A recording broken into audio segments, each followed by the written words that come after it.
My manager stole my design and took the credit. He got the big promotion and bonuses. I waited until the patent granted in my name. I sued for revenue specifically, $850,000. They froze his accounts mid-meeting. Picture a product launch stage in Denver, Colorado, bright lights, a packed auditorium, a man in a tailored blazer holding a small folding solar charger above his head like a trophy he actually earned. Picture the applause. Picture the promotion announcement 2 weeks later, the bonus check, the corner office with a view of the Rockies. Now picture the woman sitting in the third row that night, clapping politely, holding a truth that would eventually collapse every single piece of that man's stolen victory. Some thefts happen fast, a wallet grabbed and gone in seconds. Some thefts happen slow, quiet, patient, spread across months of stolen credit dressed up as teamwork. This theft happened the slow way, one meeting at a time, one email at a time, one small erasure at a time, until an entire invention carried someone else's name on every slide, every press release, every award nomination. But here is the part that man never understood standing on that stage. A patent office does not care about applause. A courtroom does not care about a corner office view. Paper trails care about dates, timestamps, and proof. And one woman, working quietly through nights and weekends, built exactly the kind of proof that turns a stolen invention into a legal weapon. This is a story about patience wearing a very sharp edge. Like this video right now, drop a comment telling me where you're watching from, hit that subscribe button, and let's rewind the clock back to Colorado, back to a girl who grew up taking things apart just to understand how they worked, long before she ever understood exactly how much that skill would one day cost the man who tried to steal it from her. My name is Olivia Bennett, and I am 31 years old. I grew up in Pueblo West, a small community outside Pueblo, Colorado, in a modest single-story house my parents rented for most of my childhood, moving twice before I turned 12 because the landlord kept raising the rent past what my family could reasonably manage. My father, Daniel Bennett, worked as a maintenance technician for the local school district, fixing broken heating systems, replacing light fixtures, keeping an entire building running with a toolbox and a stubborn kind of patience. My mother, Renee, worked the overnight shift at a regional distribution warehouse, sorting packages on a conveyor line for 10 hours at a stretch, coming home most mornings just as I left for school, exhausted in a way I only fully understood once I became an adult myself. Money stayed tight through most of my childhood. I remember specific winters where the thermostat stayed lower than comfortable to save on the heating bill, my father fixing our own broken appliances with spare parts scavenged from his work truck rather than paying for a repair service we genuinely could never afford. I found my earliest fascination with mechanics through my father's garage, a cluttered space filled with old radios, broken toasters, and disassembled lawnmower engines he brought home from school surplus sales for a few dollars each. I started taking these broken machines apart around age 7, first out of simple curiosity, then eventually with a genuine goal of understanding exactly how each individual piece connected to make the whole machine function. My father noticed this curiosity early and encouraged it constantly. He said, more than once, standing beside me at his workbench, "Olivia, anybody can break something apart. The real skill is understanding it well enough to put it back together better than it started." I held on to that sentence for the rest of my life. School brought its own specific challenges.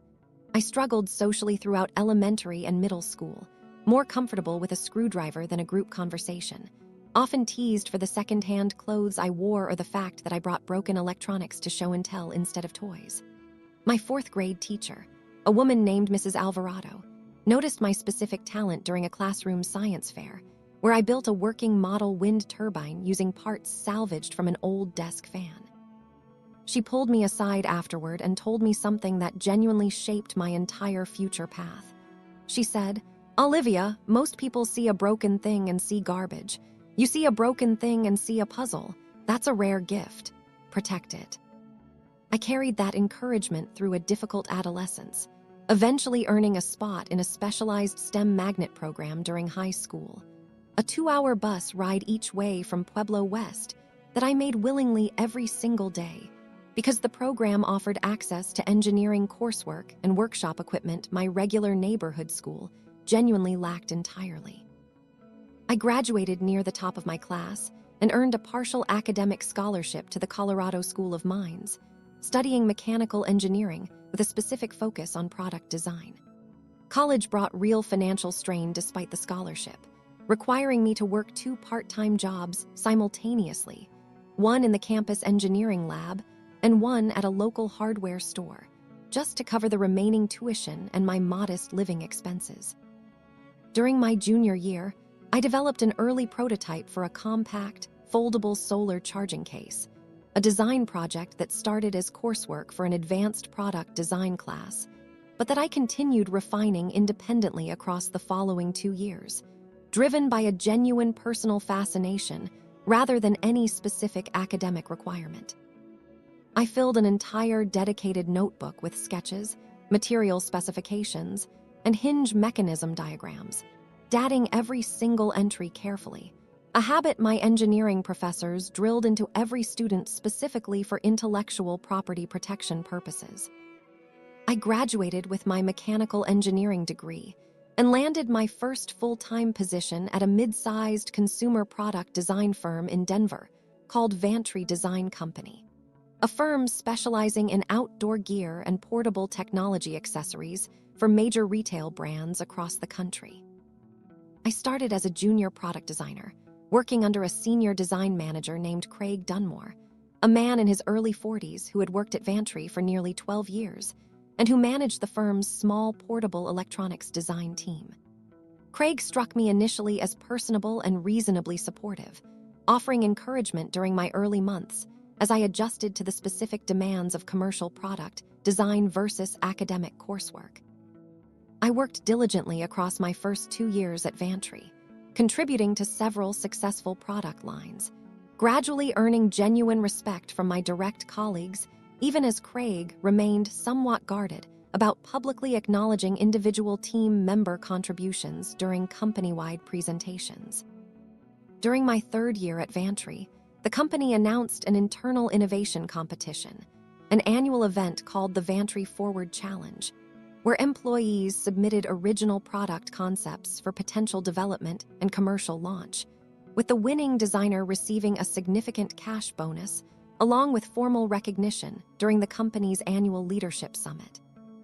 I decided to submit my original foldable solar charging case design, the same concept I first developed years earlier during my junior year of college, refined significantly since then with improved hinge mechanisms and updated material specifications that made the design genuinely viable for actual commercial manufacturing. I want to explain something important here about exactly how I developed this specific design, because these details mattered enormously to everything that eventually followed. I built every meaningful iteration of this solar charger concept entirely on my own personal time, using my own personal laptop and design software licenses, working from my own apartment during evenings and weekends, without ever using Vantry's equipment, facilities, or paid working hours to develop the core concept. Colorado state law includes specific protections for employee-created inventions developed entirely outside working hours, without employer equipment, and without direct connection to specific employer-assigned projects. My original solar charger concept predated my employment at Vantry by nearly 3 years, and every subsequent refinement happened exclusively on my own time using my own resources, a distinction I documented carefully without fully understanding, at the time, exactly how important that documentation would eventually become. I submitted my design concept to the Vantry Forward Challenge in March, presenting detailed sketches, material specifications, and a working prototype I built personally over several months using my own funds for materials and my own weekend hours for construction and testing. Craig Dunmore reviewed my submission during our team's internal preliminary evaluation meeting, offering what struck me at the time as genuine, encouraging feedback. He said, "Olivia, this concept has real commercial potential, I want to help you refine the pitch before the final presentation round." I trusted him completely in that moment, genuinely grateful for what I believed represented mentorship from someone with significantly more industry experience than I possessed at that early stage of my career. That trust became the single most costly mistake of my professional life. Over the following 6 weeks, Craig Dunmore requested increasingly detailed access to my solar charger project files, explaining each request as necessary preparation for what he described as strengthening my final presentation to Vantry's executive leadership panel. I shared my complete design files, my prototype testing data, and my detailed material specification documents, trusting entirely in his stated intention to help me succeed. I noticed something shift gradually during those 6 weeks, small changes in tone during our meetings that I initially dismissed as simply Craig's normal management style. He began referring to the project using phrases like "our concept" and "the direction we're taking this," language that struck me as odd, but that I attributed, at the time, to genuine collaborative enthusiasm rather than anything more concerning. The final presentation round for the Vantry Forward Challenge took place during the company's annual leadership summit, held that year at a downtown Denver conference center, with senior executives from Vantry's headquarters attending alongside representatives from several major retail partners. The company hoped to impress with genuine innovation. I arrived at that summit expecting to present my own solar charger design personally, exactly as every other participating designer intended to present their own individual submissions. I discovered, checking the official event program roughly 30 minutes before the presentation session began, that Craig Dunmore's name appeared as the sole presenter for the solar charger project, with my own name entirely absent from the official program materials. I found Craig backstage shortly before the presentation, confusion and a growing, specific alarm building steadily as I processed what the program actually indicated. I said, "Craig, the program lists you as the sole presenter for the solar charger project. I want to understand what's happening here." He said calmly, with an unsettling confidence I genuinely never expected from him, "Olivia, as your manager, I'm responsible for representing the team's work at this level of presentation. This is standard practice for how these summits operate." I said, "This is my design, Craig. I built this concept years before I ever worked here. I built every prototype personally on my own time." He said, "You contributed valuable early input, absolutely. But the final commercial concept, the version actually being presented today, represents significant additional development and refinement I personally guided over these last 6 weeks. That refinement is what's actually being presented." I stood backstage in that moment, watching Craig walk onto that stage minutes later, presenting my solar charger design to Vantry's entire senior executive leadership team and several major retail partners. Describing the concept using language and specific technical details, I recognized immediately as directly pulled from my own original design documentation, without a single acknowledgement of my contribution anywhere in his entire presentation. He won the Vantry Forward Challenge that evening. The applause echoed through that conference center as he held the working prototype above his head. My prototype, built with my own hands, using my own money, refined across years of personal development that started long before I ever accepted a job offer from Vantry Design Company. I want to describe honestly what I felt standing in that crowd that evening, clapping politely alongside colleagues who genuinely had no idea what they were actually witnessing. I felt a very specific, controlled fury, the kind that burns quietly rather than exploding outward, the kind that demands patience rather than an immediate emotional confrontation that would likely accomplish nothing beyond damaging my own professional reputation. I went home that night and opened the same dedicated notebook I filled years earlier during my junior year of college, reviewing every dated sketch, every material specification, every hinge mechanism diagram I documented carefully across years of personal development, understanding clearly that this notebook represented something far more valuable than sentimental record-keeping. It represented proof. I called an intellectual property attorney the following morning, a woman named Grace Whitfield who specialized specifically in patent law and employee invention disputes, operating out of a small practice in downtown Denver that came recommended through a former engineering professor I stayed in contact with since graduation. I brought my entire notebook to our first consultation, along with digital timestamps from my personal laptop showing file creation and modification dates spanning back nearly 5 years, well before I ever accepted employment at Vantry Design Company. Grace reviewed everything carefully across our 2-hour meeting, occasionally pausing to ask specific clarifying questions about exactly when and where I developed each particular refinement to the design. She said, "Olivia, this documentation is exceptionally strong. The core concept clearly predates your employment at Vantry by years, and your subsequent refinements appear to have happened entirely on your own personal time, using your own personal resources, which matters enormously under Colorado's specific employee invention protections." I said, "What are my actual options here?" She said, "Given the strength of this documentation, I recommend filing a provisional patent application immediately, establishing your own formal priority date before anything else happens. Once that provisional filing exists, we can begin building the case for a full utility patent, and separately, we can begin evaluating what legal recourse exists regarding Vantry's unauthorized use and Craig Dunmore's specific misrepresentation of authorship." I filed that provisional patent application within the following week, listing myself as the sole inventor, supported by every dated sketch and digital timestamp my careful documentation habit had preserved across years of personal development. I want to explain something important about the following several months, because the patience required during this period genuinely tested every ounce of discipline I possessed.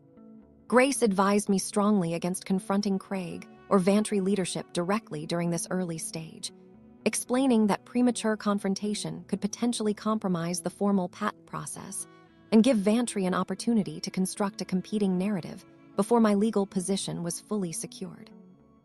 I continued working at Vantry throughout this entire period, watching Craig receive his promotion to Senior Director of Product Innovation roughly 6 weeks after the summit, watching him receive a substantial performance bonus specifically tied to the solar charger concept's projected commercial success, watching Vantry's marketing team begin building an entire product launch campaign around a design I built with my own hands, years before Craig Dunmore ever laid eyes on a single sketch. I said nothing during those months. I smiled during team meetings. I continued my regular work responsibilities with genuine professionalism, understanding clearly that the real resolution to this situation required patience I had genuinely never been tested on before, patience that would eventually determine whether justice actually arrived, or whether Craig Dunmore simply walked away with everything he stole. The following 18 months required a specific kind of discipline I genuinely never expected my career to demand from me. Vantry Design Company moved forward with full commercial production of the solar charger design, now branded under the product name Solfold, launching through several major retail partners across the country with a marketing campaign that prominently featured Craig Dunmore as the product's sole inventor and design lead. I watched this unfold from my regular desk at Vantry, continuing my daily work responsibilities with careful professionalism, understanding clearly that any visible bitterness or public confrontation during this period could genuinely undermine the careful legal foundation Grace Whitfield and I were quietly building behind the scenes. Grace guided me through the formal patent examination process during those 18 months, a process that required detailed technical documentation, multiple rounds of correspondence with the United States Patent and Trademark Office, and careful legal argument establishing my clear priority as the original inventor, supported entirely by the dated documentation I maintained so carefully across years of personal development. I want to describe something specific about my emotional state during this waiting period, because the story would feel incomplete without acknowledging the genuine difficulty of watching someone else receive credit, financial reward, and professional advancement for work I built with my own hands. I experienced real anger during those months, occasional moments of genuine doubt about whether pursuing this patient legal path would ever actually produce the outcome I believed it deserved. My mother, during a phone call roughly 8 months into this waiting period, offered something that helped me maintain the discipline this situation genuinely required. She said, "Olivia, your father spent 30 years fixing things other people broke, never once getting the recognition he deserved from that school district. What I always admired about him was his patience, waiting for the right moment to fix something correctly rather than rushing a repair that would fail again within a month. You're doing exactly the same thing right now, building the correct fix, even though it's taking longer than you want." I held on to that comparison through the remaining months of the process.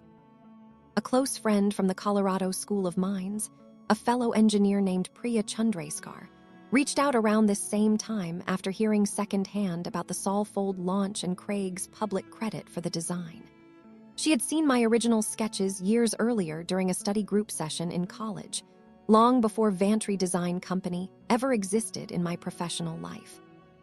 She called me one evening, genuinely angry on my behalf, and offered to serve as a corroborating witness if the case ever required it. Grace formally documented that offer as part of the broader evidentiary record supporting my patent application, an additional layer of proof beyond my own dated notebook and digital file timestamps. The Solfold product launched commercially roughly 10 months after the Vantry Forward Challenge Summit, generating strong initial sales across several major retail partners, eventually producing combined gross revenue Grace and I later calculated, through formal legal discovery, at approximately $850,000 across the product's first 18 months of commercial availability. Craig Dunmore continued advancing within Vantry's organizational structure throughout this period, eventually earning a seat on the company's Product Innovation Leadership Committee. His professional reputation built almost entirely on the strength of a design he genuinely never conceived, developed, or refined through any meaningful personal effort of his own. My provisional patent application converted into a full utility patent application roughly 14 months after my initial filing, moving through the specific examination stages required for formal patent approval, each stage bringing me closer to the moment Grace, and I had been carefully preparing for across this entire extended waiting period.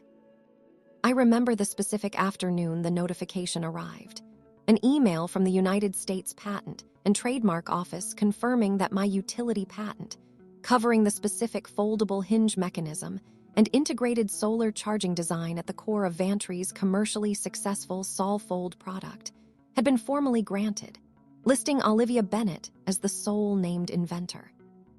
I sat at my desk at Vantry that afternoon, reading that confirmation email quietly, understanding clearly that everything Grace and I carefully built across 18 months of patient, disciplined legal preparation had finally reached exactly the foundation required for what came next. I called Grace immediately after reading that confirmation. She said, "Olivia, this is it. The patent is formally granted in your name, fully documented, fully defensible. Vantry Design Company has been manufacturing and selling a product built entirely on patented technology they never legally licensed or acquired rights to use. This changes everything about our legal position moving forward." I said, "What happens next?" She said, "Now we send formal notice. Vantry needs to understand exactly what's actually happening here, and we need to begin discussing appropriate compensation for 18 months of unauthorized commercial use of your patented design." I want to describe something specific about that particular evening, sitting alone in my apartment reviewing the formal patent grant certificate Grace forwarded to me digitally within hours of the official notification. I thought back to my father's workbench in Pueblo West, to broken radios and disassembled lawnmower engines, to a childhood spent understanding exactly how machines worked well enough to eventually build something entirely original myself. I thought about Craig Dunmore standing on that stage in Denver, holding my prototype above his head, accepting applause and a substantial bonus for an invention that genuinely belonged, legally and completely, to me alone. The patience required across those 18 months had genuinely tested every part of my discipline. But sitting in my apartment that evening, holding formal legal proof of exactly what I always knew to be true, I understood clearly that the following weeks would require an entirely different kind of resolve. Grace scheduled a formal notification meeting with Vantry's legal counsel for the following month, a meeting that would establish, formally and irreversibly, exactly what Craig Dunmore and Vantry Design Company had genuinely taken from me across the previous 18 months. Grace Whitfield sent formal legal notice to Vantry Design Company roughly 1 week after my patent grant confirmation arrived, outlining the specific patent infringement claim, along with a detailed calculation of damages based on the $850,000 in gross revenue the company generated through commercial sales of the Solfold product across its first 18 months on the market. Vantry's response arrived within days, requesting an urgent settlement meeting scheduled the following week at their downtown Denver headquarters, a meeting that would include Vantry's general counsel, Craig Dunmore personally, and Grace and myself representing my formal legal position. I want to describe the specific atmosphere walking into that conference room, a room I recognized immediately as the same building where I had worked diligently for years, now walking through those familiar hallways as a formal legal claimant rather than an ordinary employee. Craig Dunmore sat across the conference table when Grace and I entered, his confident posture from that summit presentation years earlier now replaced by something noticeably more guarded, his eyes carrying a specific unease as he processed exactly who was sitting across from him. Vantry's general counsel, a man named Philip Sorensen, opened the meeting formally, acknowledging the patent grant documentation Grace had provided in advance. He said, "Ms. Whitfield, Ms. Bennett, we've reviewed your formal notice carefully. We'd like to understand exactly what resolution you're seeking here." Grace responded calmly, methodically, laying out the specific legal claim with the same careful precision she brought to every stage of this 18-month process. She said, "My client holds a formally granted utility patent covering the core hinge mechanism and solar charging integration at the heart of the Solfold product. This patent's priority date predates Ms. Bennett's employment at Vantry by several years, supported by extensive documented evidence. Vantry Design Company has manufactured and sold this product commercially for 18 months without any license or authorization from the actual patent holder. We're seeking full compensation reflecting the gross revenue generated through this unauthorized use, totaling $850,000. Craig Dunmore spoke for the first time since the meeting began, his voice carrying a defensive edge that struck me immediately as genuinely different from the confident tone he used standing on that stage years earlier. He said, "Olivia, I want to be clear that significant refinement happened under my direct guidance during the final development phase. This wasn't simply your original concept, presented unchanged." I responded directly, keeping my voice level despite the specific weight of finally addressing him directly after 18 months of careful, disciplined silence. I said, "Craig, every meaningful technical element covered under this patent traces directly back to documentation I created years before you ever requested access to my project files. The dated sketches, the material specifications, the working prototype I built with my own hands using my own money. You presented my invention as your own, accepted a promotion and a bonus built entirely on that misrepresentation. And Vantry has profited significantly from a design I hold full legal rights to." The room stayed quiet for a long moment. Philip Sorensen reviewed the formal patent documentation carefully, occasionally glancing toward Craig with an expression that told me clearly he was beginning to understand the genuine severity of Vantry's legal exposure. He said, "We'll need time to review this internally before proposing any formal settlement figure." Grace said, "We're prepared to proceed through formal litigation if a fair resolution isn't reached promptly. Given the strength of the documented evidence, we're confident in our position moving forward, regardless of which path this ultimately takes." The meeting recessed briefly, and during that recess, something happened that neither Grace nor I anticipated walking into that conference room that morning. Grace received an urgent call from a forensic financial investigator she had quietly retained weeks earlier, once formal settlement discussions became likely, specifically to monitor whether either Craig Dunmore personally or Vantry Design Company might attempt to shield assets in anticipation of a significant financial judgment.